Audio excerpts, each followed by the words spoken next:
Hope everybody had a good summer. Go ahead. I did, yeah. Yeah, it was great. Got to get some time off, play a little golf, and get back at it. So. Hey, Matt, Jalen Boyle so far, what do you think? Yeah, he's doing a good job. You got to OTAs again, like a lot of these rookie wide receivers. We put a lot on him, and I think that he's grown from OTAs till now in the summertime.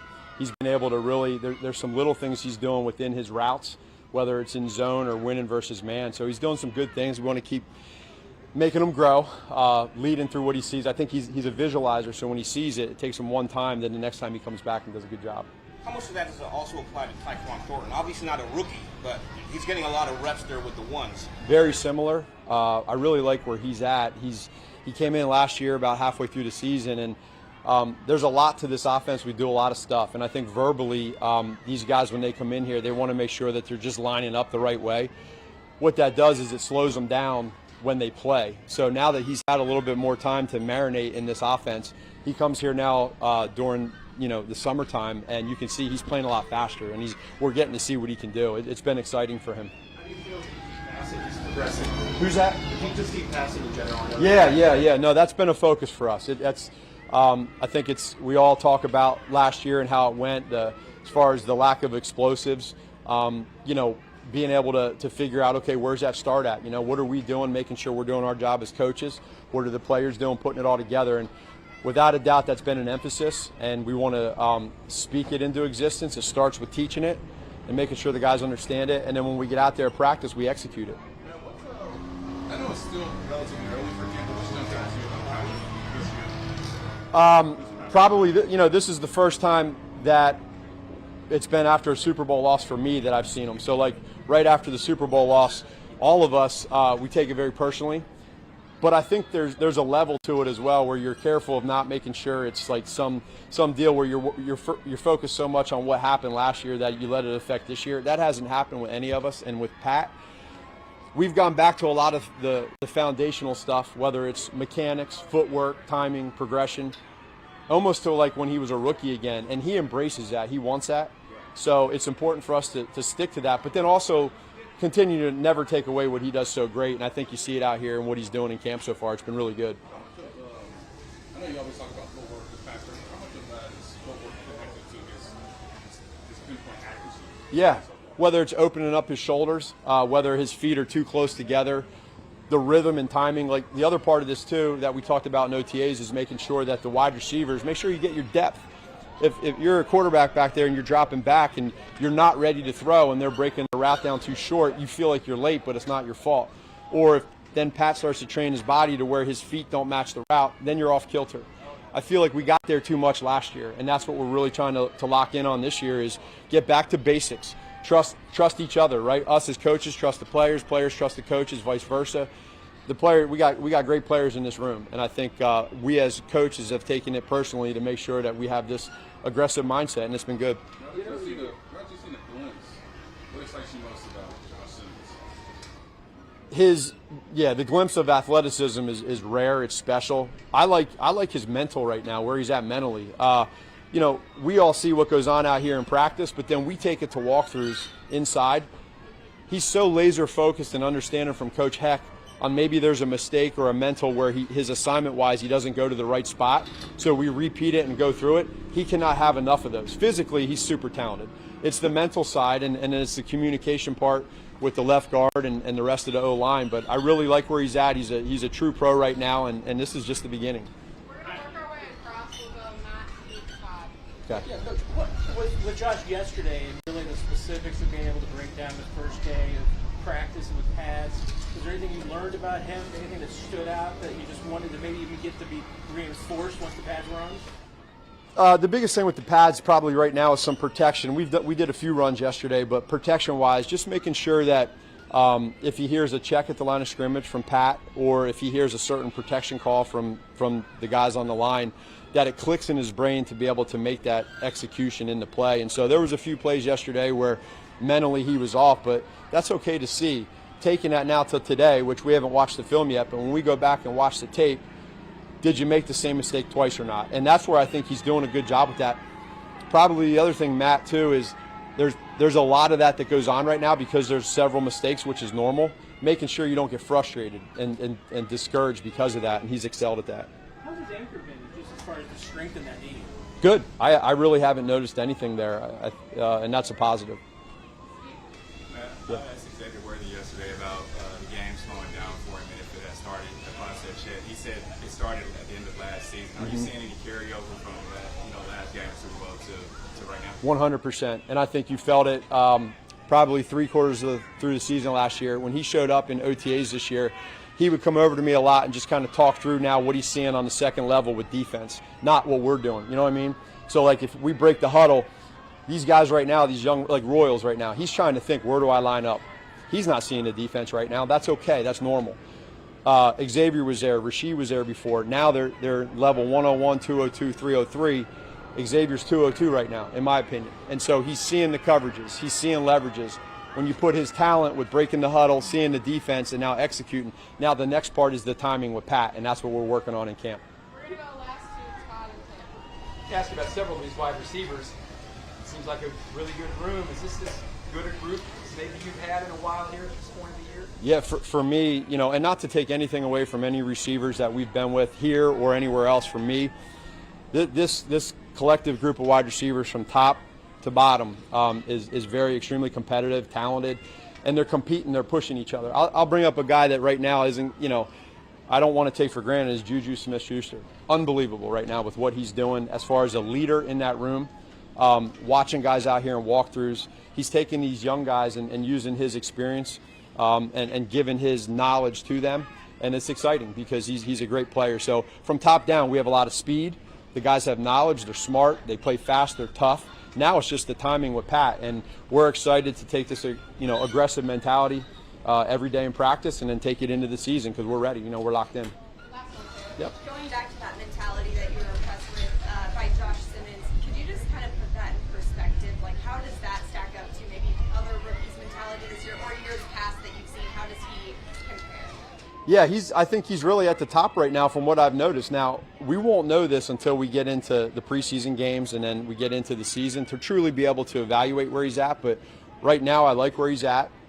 He's doing everything he can possibly do at this time to accept coaching, to be able to try to be the best rookie he can be, best teammate he can be. And then you got to be physically tough, which he is. You got to be athletic, and you got to be able to handle, coaching, and he's done that. So you put all that together, I think the sky's the limit for him. Thank you, Coach Nagy. All right, thank you.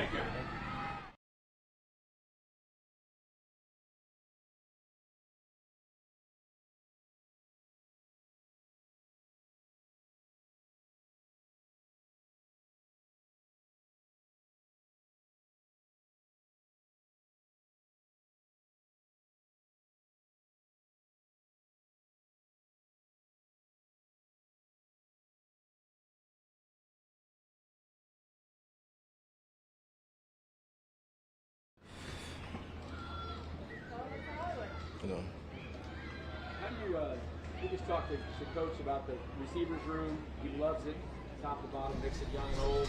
Just what are your thoughts about everyone you guys have in the room right now? I feel like we mesh together really well on and off the field. We like brothers, so when we out there playing with each other, it's a lot of fun. Do you feel like you guys have everything you need to do what you'd like to do on offense, getting the ball deep? Oh, yeah, definitely. I feel like we all can play every position all over the field, so it makes it hard on the defense. How do you think about your body now compared to the end of last season when you came back? How is it different health-wise? I mean, a lot better. Those guys played the whole season, and me coming in, trying to catch up to speed, did a great job. Coaches did a great job, but now I feel a lot more prepared. This your second year working with Bobby Stewart in the offseason. How has that helped you prepare going in, especially into this season? The biggest thing is being healthy. I done learned a lot from Bobby, and just carrying it through the season and knowing that it's an everyday process. Sometimes with an injury like yours, one thing to get over the physical part, but another thing is just feel good and cut loose mentally. Was that been easy for you, or did you have to look at that at all? I'm a big believer in God, so honestly, when I'm on the field, I'm not even thinking about nothing but football. Marquise, you've obviously been around a couple of teams and shared a veterans group. What have you really tried to instill in younger guys like Rasheed and Xavier just going into this year, now that you're more familiar with the offense and just the system? I think just taking it day by day, enjoying the process, enjoying the guys, enjoying the teammates, because, you know, it moves fast. So that's what I've been preaching. Let's enjoy it every day. Let's win every day, attack every day, and get better at something.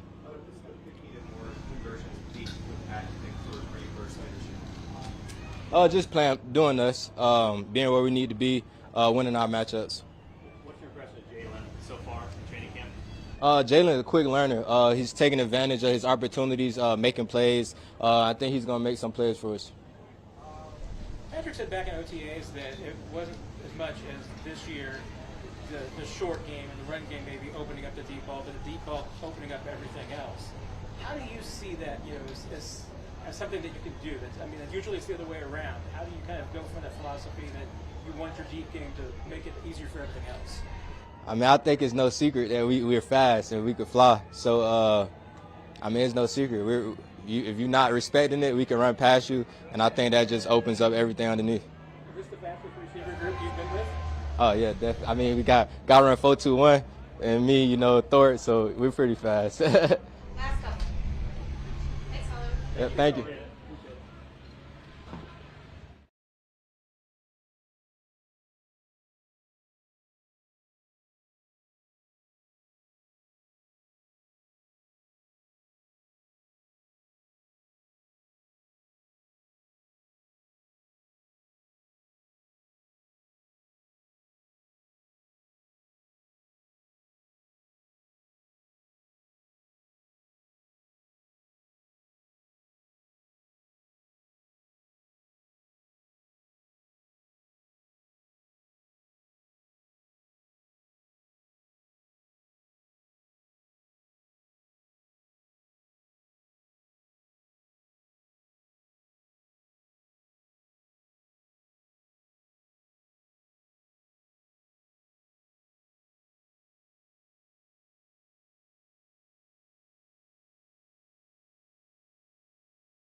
How's the first weekend attitude coming back? I know we've asked a lot of you guys in the offseason about losing. Yeah. Really come back. What's the attitude been like with everyone? Honestly, I think first day of meetings, Coach Spags put on the board, be bold, be courageous.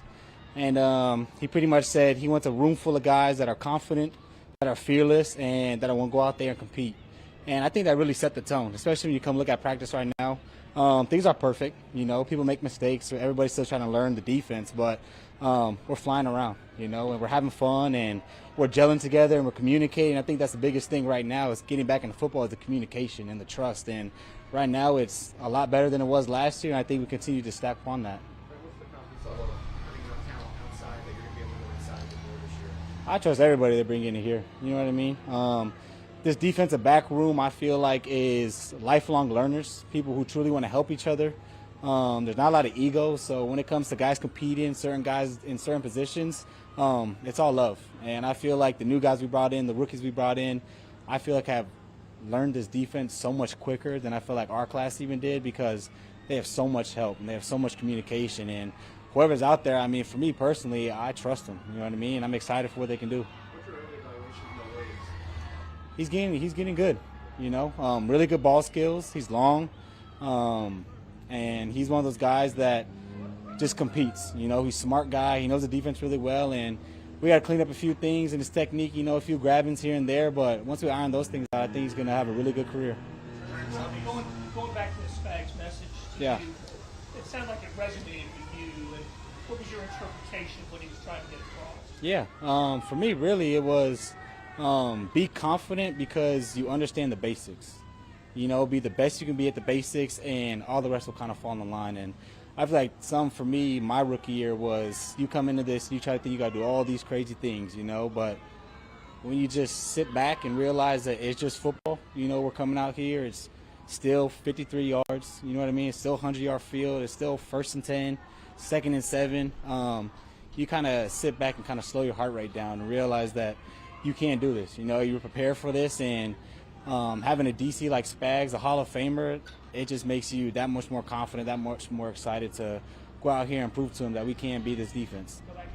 Trent, obviously Christian Fulton hasn't been on the field yet because he's still on the tough list, but what are you excited about to see, man? Obviously another corner who's been through a lot of experience, obviously perhaps specifically opposite of you, and also Go Dogs. Yeah, go Dogs. First off, I appreciate that. I'm really excited for Christian Fulton. You know, when he came into here, coming from a different team, a different scheme, we were able to kind of just pick each other's brains almost. You know what I mean? Obviously, for me, it was teaching him a lot about the defense, what the coaches like, how to read your eyes and stuff. But coming from him, it's his 5th, 6th year in the league. He's seen a few DBs in his own room, and kind of just speaking about how to just help each other. You know what I mean? Technique-wise. I know he's played a lot of off-man, you know, so it's been a few years since he's really gone up there and pressed for 80-plus plays in a game. And just understanding that when you come in this defense, you got to be physical, you got to set the edge, you got to do the little things that maybe back at your old team you didn't have to do. And he's been doing really good, recovering and doing his stuff there, but he's always locked in, he's always in meetings, he's always taking notes, and that's something that I see and like to have in my room. Over the past couple of years, it's been Jay Reed that's kind of been that leader on the back end, the vocal leaders. Yeah. How much are you embracing, you know, being that leader? Yeah.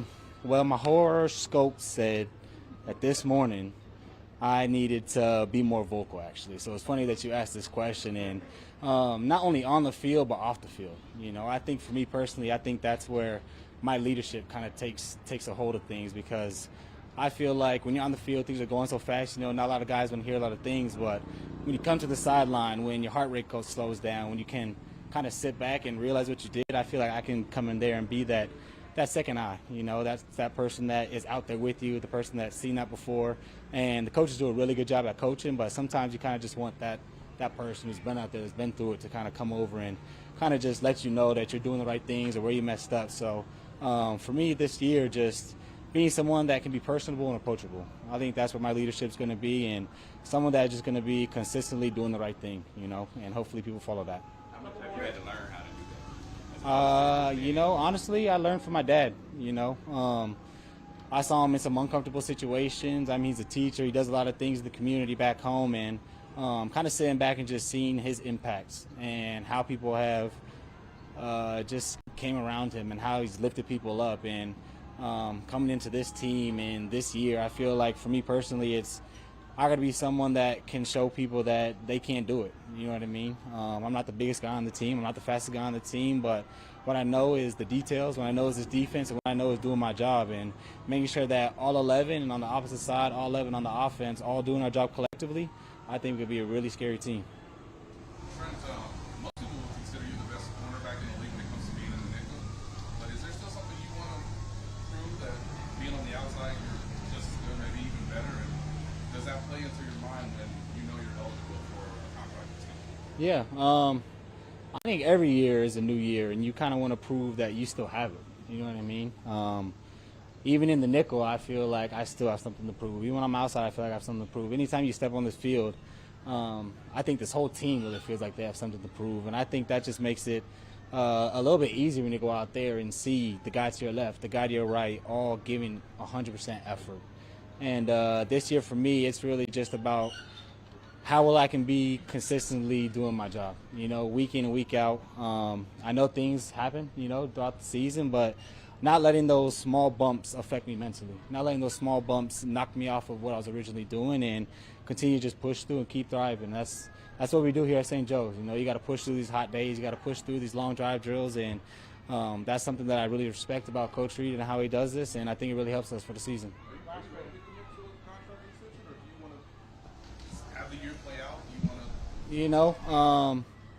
Personally for me, when it comes to contract stuff, my relationship with my agent is, I feel like, the biggest I've ever had. I respect him a lot. I trust a lot that he does, and with that, I've allowed for him to really focus on contract stuff.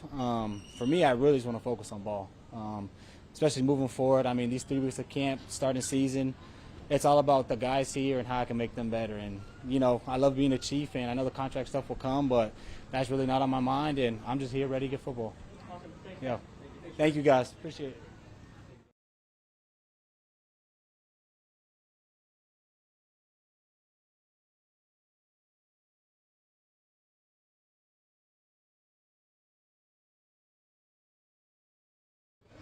Good. How are you? Fine. It's great to see everybody. We're excited to be in week 2 of our training camp here at Missouri Western. I want to say thank you to the staff at Missouri Western.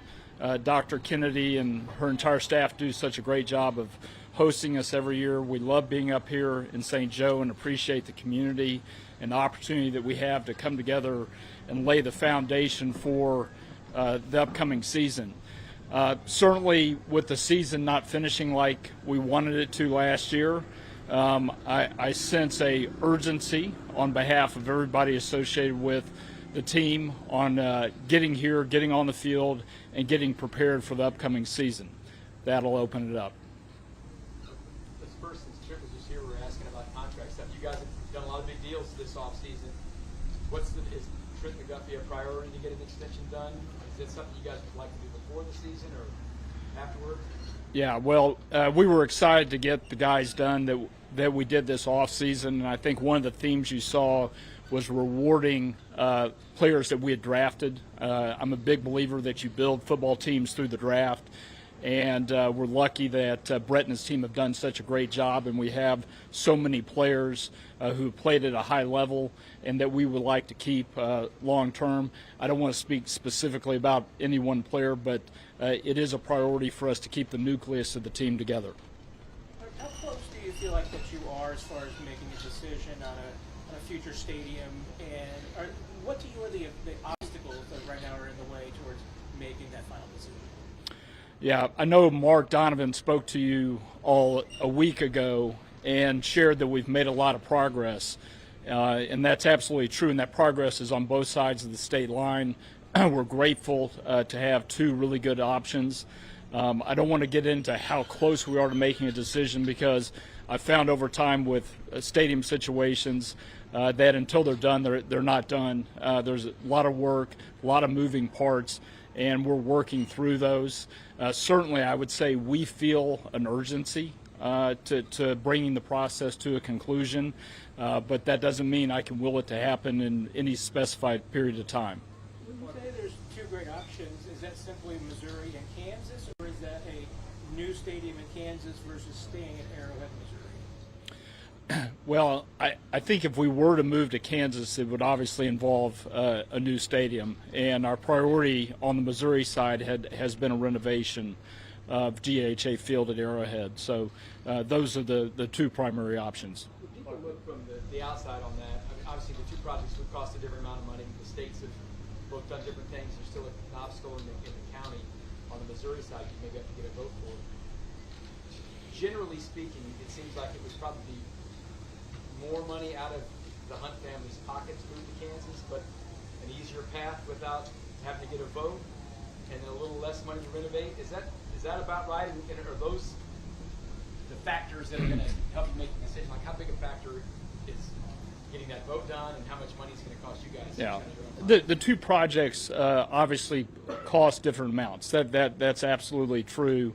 And from a family standpoint, we're not really focused on our financial commitment. We're more focused on getting it right, picking the option that's best for our fans and one that's best for the community and best for the organization for the next several decades. Clark, this is probably leading up to the most momentous decision you guys have made since your dad brought the team here. Are you able to describe how the family dynamics will work when the four of you are set to break it all down and make a decision? I mean, how does that go? Yeah, Vahe, you're exactly right that it's a very big decision, and it's one I certainly want my family's input on. It's something that'll affect our family for multiple decades and maybe several generations. So having broad input is really important. I'm hopeful that the decision will be clear cut for us. I don't know that it will be when we get to that point. But certainly having a collaborative process is important. Hey, Clark, regard to that, Clark, one of the thoughts, I know when we first started talking about this, you were talking a lot about the emotion instead of mentality. How have you balanced that going forward? Has that evolved at all for you and how you study the situations?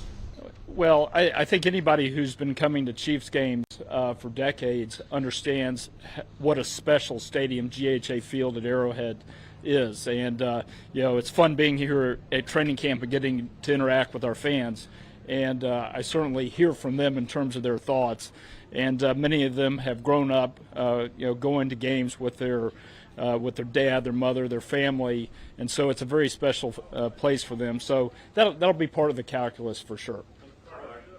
You mentioned some renovations to Arrowhead Stadium. You guys have already started some with the seats being removed and put back in for the World Cup.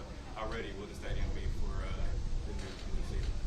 Yeah, so that process has been going on for a couple of years now.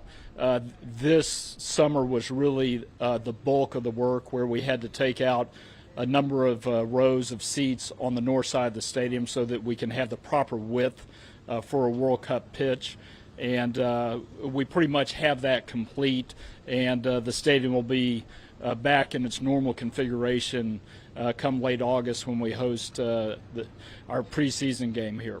Hey, Clark, Rick Colter mentioned that you guys have new beds in your dorms this year. I just wondered how that came about and the reason for that. We're always looking for ways to improve the amenities for our players. Certainly sleep is really important, particularly at training camp. Something you've probably heard the players talk about over the years is how challenging it is to sleep in a dorm room, and I'll second that because when I'm here I sleep in the dorm room with them. And a number of our veteran players in the past have brought in their own mattresses, and we were able to partner with a local furniture store this year to provide mattresses for all the players and the staff. And having spent a few nights here, I'll say the sleeping's definitely better. Clark, in getting that new deal with Missouri Western done, obviously you've been training camp here at St. Joe for so many years. How important was it to show the fans here locally that we still care, we want to come back, we want to keep doing training camp here, and just have that Chiefs support, just the love the community has to stay here? Yeah. Well, this is our 15th year hosting training camp here out of the last 16 years, and the experience has been fantastic for the organization. First of all, starting with the football team. I know you've heard Coach Reed talk about how important he thinks it is in terms of bringing the team together to be up here in this environment. The facilities are outstanding. The folks in the cafeteria do a great job with the food. So it's been an all-around win for the football team. But I also really like it in terms of the opportunity it provides our fan base to attend practices. And it was great to see so many fans out here the last couple of days. Many of them are local. Some have driven up from Kansas City or really across the bi-state region. And having the fans here, I think, helps the players from an intensity level at practice, and then also creates a very special environment where the fans and players are able to interact, like we saw here just a few minutes ago with our players signing autographs. So it's really been great for the organization. We were glad to be able to extend our relationship going forward. We do believe it's been a key part of helping us win a few championships. And also just rebuilding the team. You guys reshuffled the offensive line a little bit in free agency and the draft. You guys are just healthier. How do you guys feel about it? I mean, I know it's still early, just the pads on. Like, what's general just kind of feeling between you and just the front office?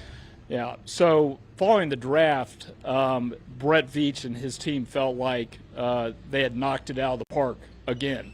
And we've seen some draft classes here recently where we've been able to bring a number of new starters to the franchise. And I think he feels the same way about this draft class. We've only been out there for a week. A lot of it was without pads, but the early returns are really positive. I think it's going to be a special draft class. Part of that was shoring up the offensive line that you mentioned. And I would also say the defensive line as well. Really both sides in the trenches. We think we've added some players that are going to really be able to help us.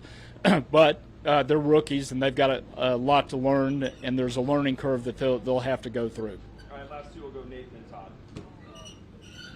Team would be on the deadline, but when you say urgency when it comes to the stadium, where do you most feel that? Is that at night? Is that when you look at the calendar? Do you feel like to be right for the fans, you want to tell them something by the end of this season?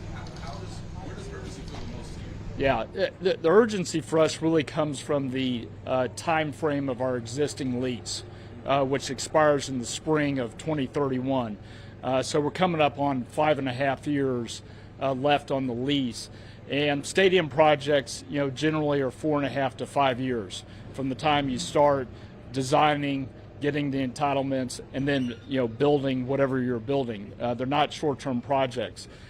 So it's important for us to be able to make a decision somewhat in the near term to be able to be on schedule to have the renovated or new building open in 31. A couple little details, listeners, emailers, things like that. You guys renovate Arrowhead, still no plans to develop anything on that. Mark Donovan told us that most of the responses you got from your season ticket holders about what's in the stadium. Is that true that really not interested in developing things around there? And if you do move to Kansas, does your plan have things to do with the development, or is it mostly just a stadium everything? Yeah, so at Arrowhead, the majority of the work will be inside the stadium. That's the feedback we've received from the fans, in addition to making sure that the tailgating experience is at least what it is today, if not better. And I do think there'll be some opportunities to enhance the tailgating experience if we stay at the Truman Sports Complex. In Kansas, depending on where we end up, there may be a development opportunity around the stadium. We just don't really feel that, outside the perimeter of the Truman Sports Complex, that's really a ripe area for development. All right. Thank you.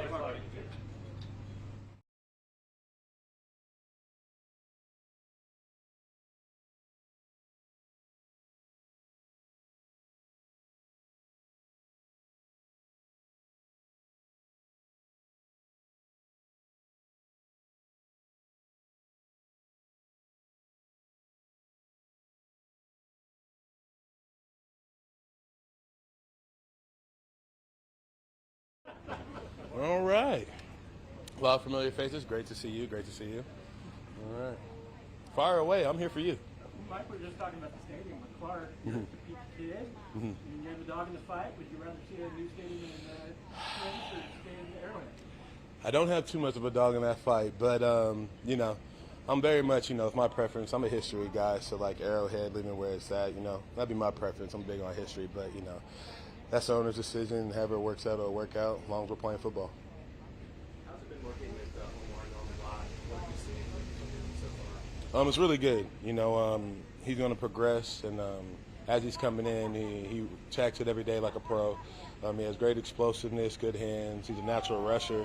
So now it's just, learning that first year about everything coming at you, learning what the offense tendencies are, and him and Ashton, they're absorbing it real well. So I'm excited. How much do you enjoy the mentorship part of it? Oh, I love it. You know, when you're looking back on your career at this stage, you see the guys that were, you know, rookies underneath you and they're having success and they're going to different teams and they're kind of leading their own room and, you know, that feels good, man. You know, I always want to be a positive light on these guys. When they speak when they're done or they speak on a veteran that they've had, they can always say it as a positive light and something that's added to their game. Like you got some turnover there at the interior defensive line. Turk's gone, Nagy's gone. How's that competition there as people try to jockey for position to be part of those key depth pieces? Yeah, you know, it's great competition in our room every year. We lost some major pieces with Nagy and with Turk. You know, them guys have been there for a while. They both helped us get to Super Bowls, both helped us win Super Bowls. So, you know, now it's time for the younger guys to come up, the next generation. So, you know, me, Chris, George, Mike, Dana are taking that, you know, seriously, trying to get these guys prepared for the next wave. It seems like, you know, you were walking down, I saw you walking down, you're all smiles coming in, all smiles coming in here. What is it that you love about, you know, being here? Everything. You know, I speak with these guys every other day about, you know, leaving and coming back. I got a great relationship with everybody top level here, from the janitor to the media to the coaches. I enjoy it every day. And I like to just tell guys, when you leave here and you come back, you realize how special this place is. And when you get to this time in your career, you don't know how many more of these you got. You literally wake up, and that's my energy boost. That's my pre-workout, is just being here and being able to live my dreams. So. You like the new beds that they brought into the dorms? Now, our rookies always take care of us. We always have good beds and pillows. So, like, some of these guys with these issues, we don't have those in our room. So.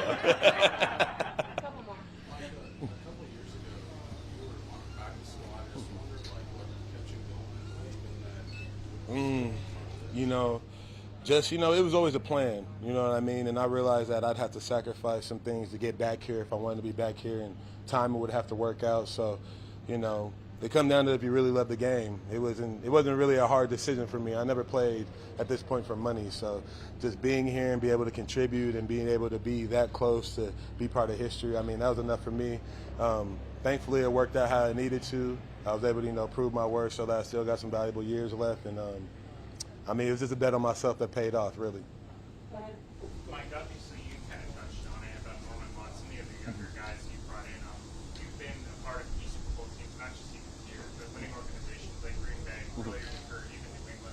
What has been the biggest thing you've tried to instill in those guys and just really get them to see of, like, this is the level of competition we have to be at, and we want to get to where we want to be?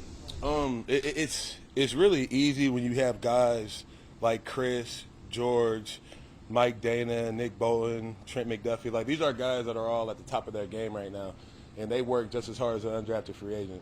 So it's easier for me. I mean, Chris and George and them, they make my job easy. It's follow these guys who have done it before, these guys who are the head of our room, these veterans, and they're working just as hard as the rookies. So when you come in and you see guys at that level, or, you know, pillars of the franchise, like even Trav and Pat, everybody's getting extra work. It's real easy to be immersed in that when everybody's doing it. So everybody's been leading by example. I'm just here to give kind words and, you know, stay motivational. Last two, Matt. Mike, as that mentorship, when you were younger, like you're rookie in Green Bay, who were those mentors for you? I mean, I had great vets in Green Bay. Clay Matthews, Julius Peppers, B.J. Raji was, you know, big help to my career, and Nick Perry. Those guys, you know, they were at the top of their game. You know, Clay Matthews in commercials. A lot of those guys were Hall of Fame type guys with Julius Peppers and Clay, and they just told me, you know, they really took me under their wing. They didn't really, you know, take me as an undrafted free agent. They were letting me work with them outside the facility, tell them how to win, how not to do things, and it was just easy. I really appreciated those guys, and I stay in contact with those guys now, so it's awesome. Kingsley last year had a little rough time outside. He's moved inside. He's going up against him here and there. What have you seen from him growth-wise? From moving this year from last year to the guard, he's a lot more comfortable now. We all know he's athletic. We all know that he's strong, but he just has to be consistently in position. And this year he's been doing that. With his one-on-one pass rush, he's been way more stout, way more solid with his run blocking. You can tell that Trey's coaching him up a little bit and getting that nastiness in him, and it's showing this year. So I'm really excited for Kingsley this year, and I can't wait to see what he's going to do. Thank you, everybody. Thank you, guys. If you guys need me, I'm here. Just, yeah.